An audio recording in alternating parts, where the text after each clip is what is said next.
আসসালামু আলাইকুম।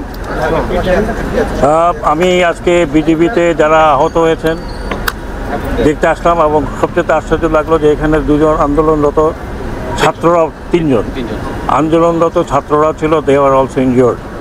এবং বিজেপি মহাপরিচালক এবং ডক্টর সাহেবরা তারা ক্রিটিক্যালি একজন ইনজিওর্ড ছিল।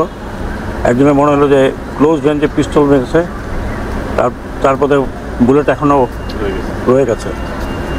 আমার কথাগুলো আপনারা যদি সঠিক প্রচার করতে চান করবেন, খণ্ডিত করে প্রচার করবেন না, সবাই সব মিনিং বোঝে না। কালকে একটা ঘটনার প্রেক্ষিতে ওটা হইচই হচ্ছে, আমি সেজন্য দুঃখিত যদি আমি কেউ হার্ট করে থাকি। আজকে এই থার্ড ফোর্স দ্যাট আমি আসলাম দেখতে। আপনারা জানেন আমি প্রথমে পুলিশের ওখানে গিয়েছি, তারপরে সেনাবাহিনীর আনসারদের ওখানে গেছি, সেনাবাহিনী আনসারদের ওখানে গিয়েছি, আজকে বিজিবিতে আসলাম। আর হয়তো যারা আহত এখানে বোধহয় ওন্ডের আর কেউ নেই। আমি আগে অনেক চাকরি করেছি, তখন বিডিআর ছিল। দুটো কথা বলেছি যে আমাদের এই ফোর্সগুলোকে দানব বানিয়েছে, এবং এই দানব বানিয়ে যার ডেসক্রিপটার শুনলাম, এই 15 বছর এই ফোর্সগুলোকে দানব বানিয়েছে। যারা বানিয়েছে তাদের আমি পারি আর না পারি, I will take them to international court. তারা কত লোক মেরেছে, প্রত্যেকটি ইনস্টিটিউশন ধ্বংস করেছে। এই বিজেপির মতো একটা ফোর্সকে পিঠ দেখাতে বলেছে। বর্ডারে আমাদের লোক মারে, বিজেপি ফ্ল্যাগ মিটিং করতে বাধ্য হয়। আমি বলেছি যে যতদূর আমার এখানে বলার আছে, আমি মনে করি সবাই দেশবাসী বলবে পিঠ দেখাবেন না, এনাফ ইজ এনাফ। আমাদের বর্ডারের মধ্যে ঢুকে মারে আর আমরা বলি ওটা ফ্ল্যাগ মিটিং করছে, সব ঠিক হয়ে গেছে, বা আমি জানি না, দ্যাট ডেজ আর ওভার।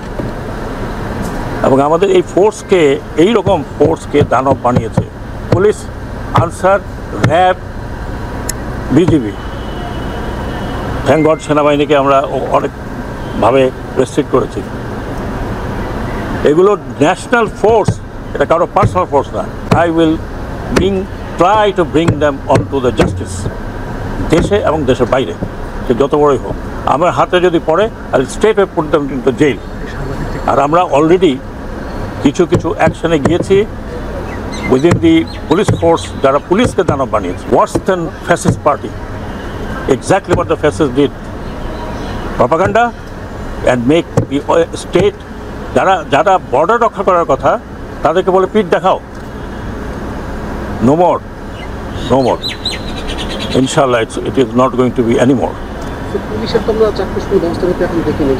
হবে, আপনি চাক্ষুষ শোনেন, একটা সরকারি প্রসেস আছে, এটা তো ওদের মতো না, বাইর করে দিলাম তোমাকে, যাও গিয়ে, হ্যাঁ, আবার কোর্টে যাবে, ফিরে আসবে।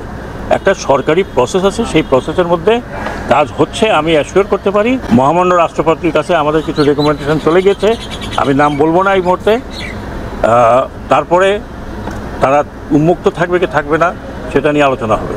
বাট আমি আপনাদেরকে অ্যাসুরেন্স দিই, আমি কয়দিন আছে, যতদিন থাকি, I will make sure that this culprits are brought into book. TV আগুন লাগিয়েছে, এখন বলে ভিতর থেকে লাগিয়েছে, এখন পর্যন্ত জানা গেল না আমরা কেন ভিতর থেকে লাগিয়েছে। সম্প্রদায়ের যারা আছেন আমি রিকোয়েস্ট করবো, হ্যাভ এন ইনকোয়ারি। সেটা as far as police is concern, এখানে এই আমাদের সেক্রেটারি সাহেব আছেন। As far as police is concern, আপনাকে আরেকটা কথা বলি, আমি আর নিজের বোস্ট করছি না, আমার অ্যাসুরেন্সে পুলিশ মাঠে নেমেছে। নিজেরা বলেছে যে স্যার আমরা লজ্জিত। যখন আমি বললাম যে আপনাদেরই একটা মা বাপ ছেলেকে বলতেছে ছেলে মারা গেছে, বলছে কয়টা বুলেটে একটা ছেলে মারা যায়। আমার সাথে এই কয়দিন পুলিশের লম্বা নেগোসিয়েশন হয়েছে, আপনারা জানেন, 5 ঘন্টা টক টু দেম। কালকে রাত্রে ওই যে যাদেরকে চ্যুত করেছে পুলিশ, আপনারা কেউই দেখেন নাই। আমি রাতে 9টার সময় যমুনার সামনে 2000 পুলিশকে আই কনফ্রন্টেড স্ট্যান্ডিং দেয়ার। আমি বলেছি যে কী বলে এটা হবে, এটা যাদের প্রতি অন্যায় হয়েছে, ওরা বলে স্যার আমরা ওই পথে যাইনি দেখে আমাদেরকে সরিয়ে দিয়ে আমাদেরকে বিভিন্ন কারণে চাকরিচ্যুত করেছে। আমি তাদেরকে অ্যাসুরেন্স দিয়েছি যে ইনশাল্লাহ we will see I will bring them back. ছাত্ররা তো তাদের উপর আস্থা রাখতে পারছে না, যারা আগে দায়িত্ব ছিল তারা চিন্তা করবেন না। একটু আমি ছাত্রদেরকেও বলছি, এই পুলিশ খুবই অনুতপ্ত। আমি আসার সময় দেখলাম তো ছাত্ররা আর পুলিশ একসাথে দাঁড়িয়ে করছে। পুলিশ খুবই অনুতপ্ত, এদেরকে দানব বানানো হয়েছে যারা। আমি আবার বলছি, we will not leave them. কিন্তু একটু সবুর করেন, কারণ কতগুলো প্রসেস আছে। একটা সরকারি অ্যাকশন নিতে গেলে অনেকগুলো প্রসেস আছে, সেগুলো টপ করে করা যায় না। তারপরে আবার দেখবেন যে তার 3 বছর পর সে আবার চলে আসছে। So have patience. আর হয়তো অনেক কথার মধ্যে অনেক কথা আসে, সেই জন্য যদি এমন কোনো কথা বলে থাকি আপনারা ভুল বুঝেছেন, আমি দুঃখিত। এটা আমি এখন বলতে পারবো না। 15 আগস্ট আজকে বিকালে আমরা বসবো, উই উইল ডিসকাস।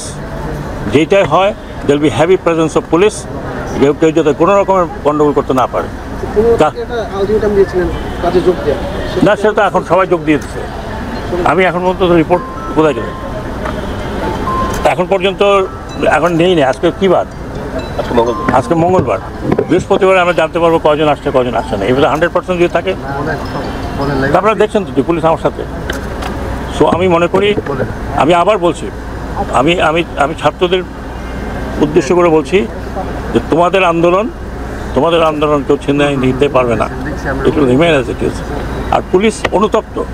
আমি তোমাদের কয়েকজনকে দাওয়াত করি, আমরা গিয়ে পুলিশের সাথে আমরা দুপুরে খাবো। আমি বলেছি already, will have food with police. প্রকাশ্যে আপনার ভিডিওতে দেখে অনুষ্ঠানে দিচ্ছে, প্রকাশ্যে হামলা করতেছে, ছাত্ররা তাদের দিকে বেশি অঙ্গুলি নির্দেশ করেছে। তাদেরকে দিয়ে আপনি তারা অনুতপ্ত হয়েই তাদেরকে আমরা আশ্বস্ত করি। নো, আপনি শোনেন, একটা সব কিছুর একটা প্রসেস আছে। এনাদের কাছ থেকে আমি লিস্ট বের করছি। আবার যাদেরকে অন্যায়ভাবে বের করে দিচ্ছে, যারা এই প্রসেসের মধ্যে ছিল না, আপনি যাদের নির্দেশনা দিচ্ছেন, এখন আমরা বের করার চেষ্টা করছি হুকুমের আসামি। আপনি জানেন আমাকে পুলিশ কি বলছে, যে স্যার এই ইউনিফর্ম পরে আমরা একদিনের জন্য বেরোতে চাই না। আমি বলছি ইউনিফর্ম চেঞ্জ করতে তো সময় লাগে। তো আমি যারা ছাত্র কোটা আন্দোলনের মধ্যে ছিলেন তাদেরকে বলি, আপনারা আমাকে ডিজাইন দিন ইউনিফর্ম এবং ব্যাচ। আপনারা ডিজাইন নিয়ে আসেন যত তাড়াতাড়ি সম্ভব।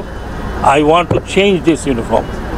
এবং আমি এটাও বলতেছি, আপনি যে প্রশ্নটা করেছেন তাদের সবার লিস্ট আমাদের কাছে আছে। আপনারা 2-1 দিনের মধ্যে অ্যাকশন দেখবেন। কারণ আমি তো এটা মালিক না, আমি সাইন করতে পারি। এটা 2টা ধাপ গিয়ে তারপর এটা হবে। আশা করি আজকে বা কালকের মধ্যে আপনারা খবর জেনে দেবেন। আমি আবার বলছি, আপনারা আমার সাথে অনেক সহযোগিতা করেছেন। হয়তো আমার এই মাঠের কাজ প্রায় শেষ, এরপরে আপনাদের সাথে এটা আমি অস্ত্র জমার কথা প্রথম বলেছি। আবার বলছি, এই প্রথমত হচ্ছে প্রহিবিটেড বোর্ড, যেটা আপনার কাছে থাকার কথা না। নিষিদ্ধ বোর্ড কি বাংলা? নিষিদ্ধ বোর্ডের যে ছিনতাই হয়েছে বা লুট হয়েছে, যার কাছে আছে, আমি বোধহয় বৃহস্পতিবার পর্যন্ত সময় দিচ্ছিলাম, 7 দিন সময় তো মনে নেই, আপ টু থার্সডে আপনারা জমা দিন। যদি জমা না দেন, যদি ধরা পড়েন ওই অস্ত্র নিয়ে, তাহলে আপনাদেরকে 2 রকমের মিনিমাম আমার জানা মতে। এক, যে আপনি নিষিদ্ধ বোর্ড ছিনতাই করেছেন। 2, আপনার কাছে অবৈধ অস্ত্র পাওয়া গেছে। কাজেই আমি আশা করি আপনারা অস্ত্রগুলো ভয়ে নিজে না দিলে কাউকে দিয়ে নিকটস্থ থানায় জমা দিন। আর আমি এটাও বলতে চাই, ভবিষ্যতে পুলিশ যাতে মানবিক পুলিশ হিসাবে হয়, তার জন্য একটা পুলিশ কমিশনের চিন্তাভাবনা আমরা করছি। ইনশাল্লাহ পুলিশ নিজেই বলছে যে আমরা পুলিশ কমিশনের আন্ডারে থাকতে চাই, আমরা কোনো পলিটিক্যাল কারোর আন্ডারে থাকতে চাই না। তাহলে আমাদেরকে এইভাবে ইউজ করবে। একাধিক পক্ষ 15 আগস্টে সমাবেশ, নানান কর্মসূচি ঘোষণা দিয়েছে, সেখানে অস্ত্র উদ্ধার হয়নি। এগুলো ব্যবহার হবে কিনা ওই সময়? এটার জন্য আমরা এই মুহূর্তে যা করতে পারি, আমরা অল প্রোটেকশন। এই যে বিজেপির মহাপরিচালকের সাথে আমার কথা হয়েছে, ওনারা প্রোটেকশন দেবেন। তারপরে পুলিশ তো আছে, র্যাব আছে, তারপরে হয়তো সেনাবাহিনীও প্রোটেকশন দেবে। সেটা আমি বলতে পারবো না। I can't take that decision. এটা হচ্ছে সম্মিলিত সিদ্ধান্ত। আমি হোম মিনিস্ট্রি মানে এই না যে আমি যা বলবো তাই হবে। ওকে, আপনাদেরকে অনেক ধন্যবাদ। Thank you very much.